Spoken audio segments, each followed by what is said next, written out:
Okay, stop me if you've heard this one. The United States Secret Service, the Austin Police Department, and an employee from the phone company walk into a tabletop game company's offices. It's not a joke, it was a raid.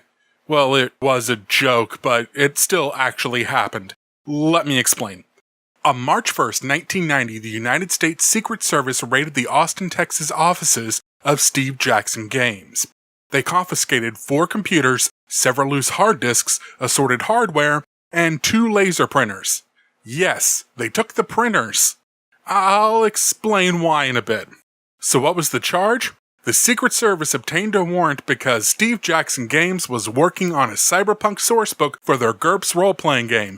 The Secret Service believed this book was a secret hacker manual for taking over the 911 emergency services network. I repeat, this is not a joke. Let's talk a bit about the history of phreaking and hacking. The Bell Telephone Company held on to the secrets of how the telecommunication networks functioned with an iron fist. So, when a monolithic corporation controls the sole access to a technology necessary for daily life during an era where the counterculture was reaching its peak, yep, it's time for the phreaks. That's freaks with a PH. See, starting in the 1950s and gaining popularity in the 60s and 70s, phreaking is basically hacking but on telephones, like old wired, non-cellular, non-smartphones. And yes, this is another gross oversimplification to fit a complex idea into a 10-minute internet video that will make the comment sections interestingly, well, actually... Phone phreaks found ways to exploit security flaws in telephone networks by making fake calls, creating party lines, hiding their calls from the authorities, and basically doing whatever they wanted on the telephone networks. This was due to the pathetic security on these networks to the point that one phreak became a legend because he realized that a cereal box toy whistle blown into the phone got you free long-distance calls. Seriously, his name is John Draper, aka Captain Crunch. His story is actually pretty interesting. Crackdowns became more frequent, especially as computers became involved, which meant that the Bell Telephone Company and the subsequent smaller companies it was broken into following an antitrust decision in 1984 lobbied politicians heavily to create one-sided laws so they didn't actually have to, fix the insecure phone system and could just throw anyone in jail who happened to know how to access them. They also worked closely with law enforcement, who had no idea how this computer things even do. So they tended to get any information from the phone companies directly, who not only went after legitimate criminals, but anyone releasing any information about the networks and how it functioned. To give you an idea of not only how stupid, but how malicious this could get, in 1995, Kevin Mitnick would be arrested for wire fraud and held in prison for 4.5 years, 8 months of those in solitary confinement. Notice I said held and not sentenced, because Mitnick didn't go to trial until 1990 when he pled guilty. In fact, not only was he denied bail, he was denied even a bail hearing because the prosecutors argued that Mitnick was capable of launching nuclear missiles by whistling into a payphone. So that's why they took the printers. They were that f***ing stupid. You may also be wondering why it's the Secret Service who's doing this and not, say, the FBI's Cybercrime Division or something like that. Well, since all this computer stuff was so new, no one knew whose jurisdiction anything was. And one of the weirdest cases of government agencies playing 1, 2, 3, not it, the Secret Service was placed in charge of investigating computer crimes because they also investigated financial crimes like counterfeiting. Because that makes sense? Anyway, the reason why all this happened, Steve Jackson Games hired a member of the computer underground, Lloyd Blankenship, as a consultant for the Cyberpunk sourcebook in order to lend authenticity to the voice of their hacker underground within the game. Blankenship is probably best known by his handle, The Mentor. Yes, I am a criminal. My crime is that of curiosity. I am a hacker, and this is my manifesto. Yes, that was him. Well, no, not the actor, but those are his words. He wrote the Hacker Manifesto for Phreak magazine in 1986. So yeah, the Secret Service kinda wanted to have a chat with him. The problem was that the Secret Service had issues telling real computer crime from fake computer crime, and well and truly believed that GURPS Cyberpunk was a real manual for hacking. This is not my claim. This is what the Secret Service told courts repeatedly.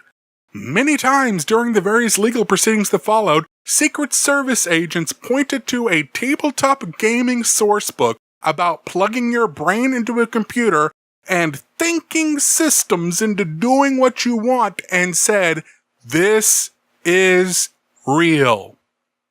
I want to make jokes here, but they keep making the jokes themselves. It wasn't until October of 1990 that Steve Jackson Games' legal team was even allowed to view the affidavit to find out what in the hell was going on.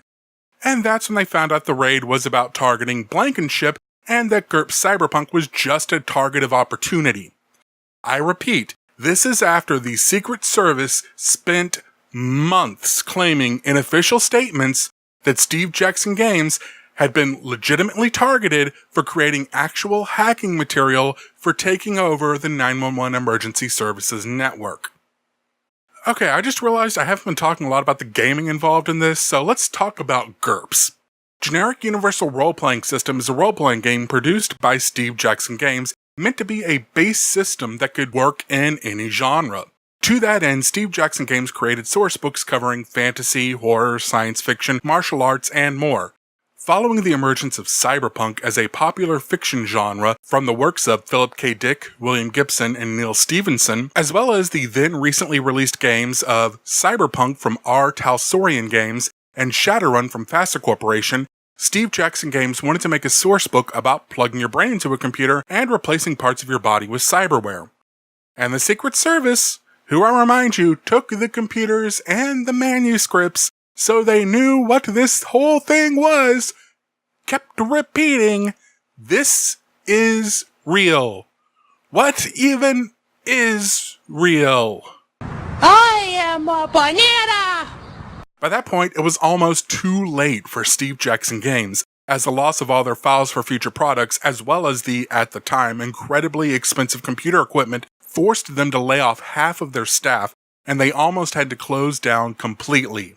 Thankfully, several Austin lawyers came to the rescue, filing a lawsuit against the Secret Service. In 1993, over 3 years since the original raid, Steve Jackson Games won 2 out of the 3 claims in their lawsuit against the Secret Service, receiving an award of $50,000 in damages and $250,000 in attorney's fees. There were 2 major lasting impacts from the Secret Service's blunder. Thanks to the ruling against the Secret Service, email is considered just like any other correspondence when it comes to search by law enforcement, meaning they need a warrant to access your email just as they would if they wanted to intercept your physical mail. The second is what it founded. The 3 people behind Steve Jackson Games' lawsuit, Mitch Kapor, John Perry Barlow, and John Gilmore, formed a political action and advocacy group known as the Electronic Frontier Foundation with the help of some others in the computer industry, including Apple co-founder Steve Wozniak. The EFF still exists today and works for causes such as net neutrality, open encryption standards, fair use, and internet privacy by offering legal assistance and as a lobbying group in Washington, D.C. GURPS Cyberpunk shipped a few months late due to the Secret Service refusing to return even copies of the current drafts they had seized and forcing much of the sourcebook to be rewritten from older drafts and notes. They released the product labeled as the book that was seized by the Secret Service. Steve Jackson Games continued to produce GURPS, Car Wars, Ogre, Illuminati, and other games, but it took several years after the setbacks of the raid before they were back to where they were financially. Then in 2001, Steve Jackson Games launched a new card game, a parody of fantasy role-playing games with artwork from Dork Tower cartoonist John Kovalik, called Munchkin. I'm pretty sure it never went anywhere, and I won't be talking about its history in a future video or anything. This is my reality, my factuality.